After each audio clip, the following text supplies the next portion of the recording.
مولانا محمد امین صفدر کاڑوی رحمۃ اللہ علیہ اپنی کتاب میں لکھتے ہیں، آپ فرماتے ہیں کہ مجھے ویاڑی کے ایک گاؤں سے ایک محبت بھرا خط لکھا گیا، جس میں لکھا تھا کہ مولانا صاحب، ہمارے گاؤں میں آج تک سیرت نبی صلی اللہ علیہ وآلہ وسلم پر بیان نہیں ہوا، تو ہم آپ سے گزارش کرتے ہیں کہ ہمیں کچھ ٹائم عنایت فرمایا جائے تاکہ ہم اپنے گاؤں میں سیرت النبی صلی اللہ علیہ وآلہ وسلم کا میلاد کروا سکیں۔ تو مولانا صاحب نے جب محبت بھرا خط دیکھا نا، تو اس میں لکھا تھا کہ آپ وقت عنایت فرما دیں، ہم تیاری کر لیں گے۔ تو لوگوں کی جذبات تھے، محبت تھی، عقیدت تھی، تو مولانا صاحب نے بھی پھر ان کی محبت، ان کی جذبات کو دیکھتے ہوئے انہوں نے جواب میں لکھا کہ فلاں تاریخ کو میں انشاءاللہ جاؤں گا۔ تو جب وہ تاریخ اتنا ٹائم جو رکھا ہوا تھا، تو مولانا صاحب لکھتے ہیں کہ میں نہ چیز انسان ریلوے سے جب وہ اسٹیشن پہ اترا اور تانگے کی مدد سے ان کے گاؤں پہنچا، جب ان کے گاؤں پہنچا نا، تو کچھ لوگ وہاں پہ جمع تھے اور مجھے دیکھ کر حیران بھی ہوئے، اور انہوں نے ایک چھوٹا سا لفافہ مجھے دیا اور کہا کہ مولانا صاحب یہ لیں اور آپ چلے جائیں۔ تو میں نے مولانا صاحب نے پوچھا کہ یار وجہ کیا ہے، کیا مسئلہ کیا ہو گیا ہے؟ انہوں نے فرمایا کہ ہمارے گاؤں میں 90% قادیانی رہتے ہیں اور اونلی 10% اسی مسلمان رہنے ہیں۔ تو ایک قادیانی نے سانوں دھمکی دیتی ہے کہ اگر تسی اتنے میلاد کرایا، سیرت نبی صلی اللہ علیہ وسلم تے میلاد ہویا، بیان ہویا، تے اسی تانوں ماراں گے، تھوڑی عزت محفوظ نہیں رہن گیاں، تھوڑے گھر محفوظ نہیں رہن گے، تے لہٰذا مولانا صاحب اس واسطے تسی لوگو تے چلے جاؤ۔ تو مولانا صاحب نے ایک گل سنی نا، تو مولانا صاحب فرماندے نے اگر گل میری ہوندی یا تہاڈی ہوندی تے میں چپ کر جاتا۔ گل آ گئی ہن امام الانبیاء دی، حضرت محمد مصطفیٰ صلی اللہ علیہ وسلم دی۔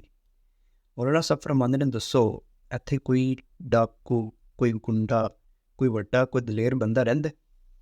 تو پنڈ والے سن، خیر گاؤں والے سن، انہوں نے کہا ہاں، کیونکہ پنڈاں وچ اکثر ایویں دے لوگ پائے جاندے نے نا، تے انہوں نے کہا جی فلاں جگہ تے نا تھوڑے جے فاصلے تے ایک نورا ڈاکو ہے، وہ رہندا ہے، تے ان دی دہشت بہت ہے، ہر بندہ انہاں تو ڈردا ہے۔ مولانا صاحب فرماندے نے چلو تسی نا مینوں وہ کول لے چلو، نورے ڈاکو کول لے چلو۔ وہ جڑا مولانا صاحب تھے، کچھ لوگ جڑے ہے سن مسلمان، نورے ڈاکو وال چل پے۔ نورے ڈاکو تک پہنچے نا جدوں، تے نورا ڈاکو ایک باری ویکھ تے حیران، انہیں آخیا مولوی ڈاکو نورے ڈاکو دے ڈیرے تے خیر ہوگی۔ تے مولانا صاحب فرماندے نے کہ میں کیا کہ گل نبی اکرم صلی اللہ علیہ وسلم دی ناموس دی عزت دی گل ہے، تے عزت تے پہرا دینا ہے۔ جویں یہ گل کیتی نا، تے نورا ڈاکو پھٹ دینے کھڑا ہو گیا جلدی نال۔ انہیں آخیا میں ڈاکو ضرور ہاں، لیکن میں بے غیرت نہیں ہاں، چلو تسی، میں حاضر ہاں۔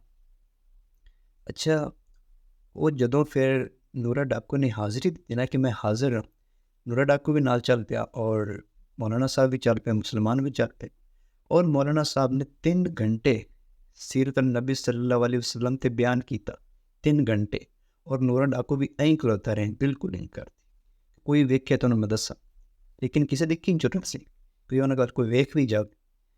3 گھنٹے بیان مکمل کیتا، اس تو بعد پھر نورے نے اعلان کیتا کہ جڑا بندہ مسلمانوں وال اچھی اکھ کر کے ویکھ بھی گیا نا، تو نورے تو پھر بچ نہیں سکتا، نورے تو برا پھر کوئی نہیں ہونا۔ یہ ہونا سی پھر مولانا صاحب واپس چلے گئے، اور اس تو بعد جڑے سن قادیانی، انہوں نے کی کہنا سی، کیونکہ دہشت ہی نہیں سی نورے ڈاکو دی، اس وجہ تو ڈر گئے سارے، اس واسطے وہ واپس ہٹ گئے، تے جڑے مسلمان صاحب آزادی نہ رہن لگے، کسی نے کچھ بھی نہیں آکھیا۔